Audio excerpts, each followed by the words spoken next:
to write the bill to do it. I mean, look, all I'm saying is he can't help it. He was paid for by the same Wall Street interests. Listen, I was interviewing myself today, Mr. Black. I was telling you this when you first got me on air before we went live. William K. Black, this is the big liberal. This is the guy that helped put people in jail from the Keating Five, and McCain barely escaped it. Mr. Anti-Corruption, he's Keating Five.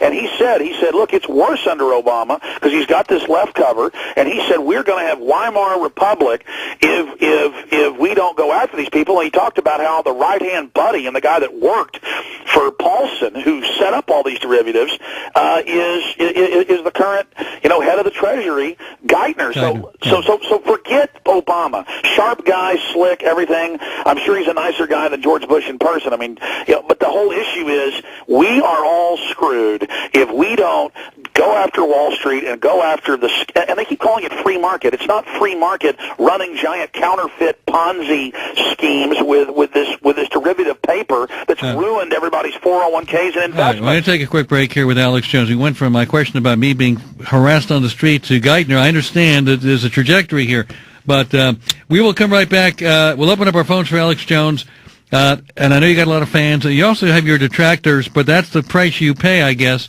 for being you, right? Yeah, listen, I've been followed around. Well, listen, I've been punched in the nose. I mean, I've been hit in the head. I've had, when I'm out protesting, quote, Obama, I mean, it's on video. Just Google Alex Jones attacked by Obama supporters. They are punching and hitting me. Well, and one of them pulls out a knife. Well, that doesn't represent Obama. No, Obama I understand, but I've had Republicans hit me. That's what I mean. It's mindlessness, all because they are so partisan. Well, when you got your guys doing things like following me down the street and harassing me, that can't do any good either. Well, let me be clear. There are thousands of 9/11 truth groups, and I've only seen one video online. There's thousands of them, so I can't follow it all. Yeah. And they were going, hey, Alan, come here, Alan. You kind of, were walking fast. You're a big guy, and so you outran them, walking fast. But that's all I've seen is you walking past some people. I haven't. I mean, look, I've told people, I've said, look, you don't want to get on an elevator with Joe Scarborough while he's going up the elevator with Miss Brzezinski, or you might end up like the intern. I mean, I don't think that. What are you suggesting? Joe Scarborough kill? No, kill somebody? I'm just saying accidents happen. That's all. All right. We'll. That's an insinuendo that is without any proof or without any. I know it's a joke. It's a joke. Yeah. All right. Just want to be clear on that. We'll come right back with Alex Jones, and we'll take your calls at 877-4-ALAN.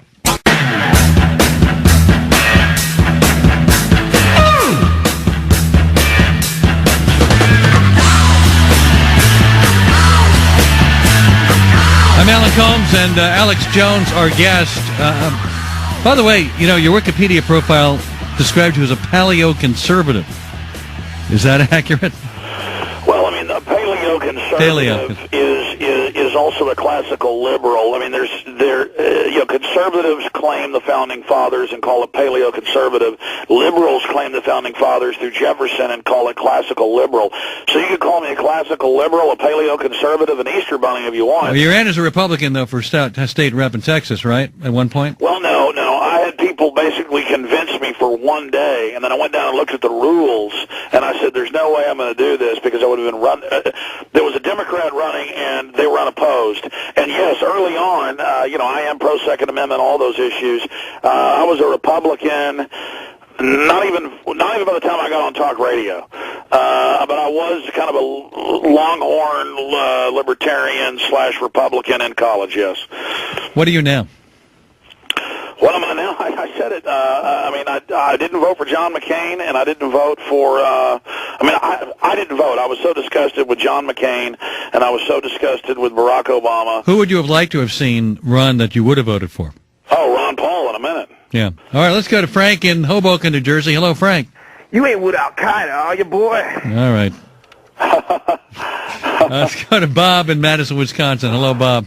Hello, Alan. Alex, I'm naturally inclined to question what the government does, and more often than not, when I'm listening to you, you disappoint me when you say things that are patently false.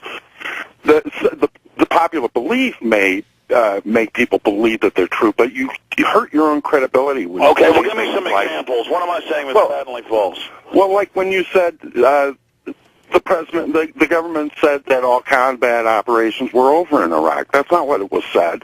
What was said was all major combat operations were over, which means coordinated combat operations. But you are something Air else. Force, Hold on, just Navy, Marines, and Army. Stop it. I guess you believe WMDs were found in Iraq, okay? I mean, they had a giant sign. To me... Hold on just a second. Hold on, sir. Let him answer your question. Hold on, sir. Or something behind him. I mean, that the war was over. Mission accomplished. Yeah, mission accomplished. And the mission is not still accomplished, okay? So I don't know what you're talking about. You got over 1 million dead Iraqis. Are you suggesting, sir, we did not have major combat operations in Iraq since George W. Bush made that statement? Not by definition, not by the military that's definition, ridiculous. no. Well, then you're playing with words. Then I mean, yeah, it's lawyering. Yeah. He's playing games.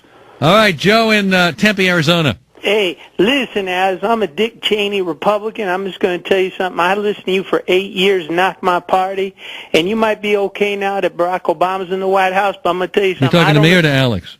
No, forget you, Alan. I'll get you another night. Alex, all you do is you talk real fast, but you don't make any sense at the end of the day. Well, I'm not really getting a chance to talk, sir. We just had a guy. Hold on, sir. We just had a guy call in and say that Bush wasn't implying the war was over with a giant sign saying mission accomplished, and then he plays some Bill Clinton, depends on the definition of is. Now, I'm not trying to be mean, sir, but what I just said was totally clear. Maybe I need to say it a little bit slower for you. No, you don't. I challenge you to a debate. Joe from Tempe against Alex the Fast Mouth, and let the best man win, because let me tell you, I represent the Republican Party. You do, huh? Oh, somebody does. Nobody else take credit. I thought Limbaugh did. I thought he was the head of the party. Well, he's my friend, but you know what, Alex? I challenge you to a debate, and of course you're going to deny it. You know what? Rush Limbaugh, I really feel sorry for him. He is embarrassing. I'll just say that. Embarrassing? How? I mean, he looked like a complete lunatic at that CPAC. Yeah. And I mean, even Republicans that I talked to said it was embarrassing. Russia's got a lot of problems, and I'm not. Look, he's a very talented broadcaster. He's entertaining, right? I mean, he's a showman. You know what? He didn't look well when I saw him, and he's been through a lot. And I actually feel sorry for Russia. That's all I can say. All right, Steve in Southern Pines, North Carolina. Hey, Alan. Alex, it is an honor to talk to you. I'm a recent fan of yours since you've been on Coast to Coast a couple of months ago, and subscribed to your website, and just the information is awesome. I have a real quick question for you, and then a comment, but all the places that you go to rally and to protest and whatnot, I was trying to look on your website to see, where you're going to next, like an itinerary. Where can I find so I can join you in the cause? Well, I mean, to be clear, mainly I fly around places to interview people for films I'm making, and I have activists on who are demonstrating and having protests or taking action. I probably myself only go to 5-6, big public protests a year, because as Alan knows, I mean, when you're doing media at radio, you're tied down 5 days a week. Then there's all the preparation that goes into it, and then I'm doing interviews every day. So I don't do as much activism as I'd like. But I'm going to be at the End the Fed protest, the 25th, in Dallas or Houston, protesting against the private Federal Reserve. So okay. All right, thank you, sir. Are you on KLBJ these days? Yes, I'm on there. Well, we've picked up a lot of new affiliates. I'm really a lot of stations are kind of getting rid of the whole left-right paradigm and realizing that not just that the station owners or managers are waking up, but the people are demanding my show. But it's kind of rude to come on your show and plug a radio. Well, that's fine. I mean, you're here. It's fine. I mean, I appreciate you coming on. Alex, thanks for your time tonight. Infowars.com, I guess, is the place to go to get more info about you. Right? Yeah, Alan, and one last thing. Will you come on my radio show? I'll be nice to you. I'll be happy to. You've done mine a number of times. Be happy to come on with you. Who do I call to get you on? Send me a note, Alan@allen.com. Okay, listen, I'm going to try to get you on the next few weeks, Alan. Be happy to do it, Hey, Alex. listen, the Obama deception, it is free online All right. at Infowars.com, bottom of the page. All right, we'll be right back at 877-4-ALLEN.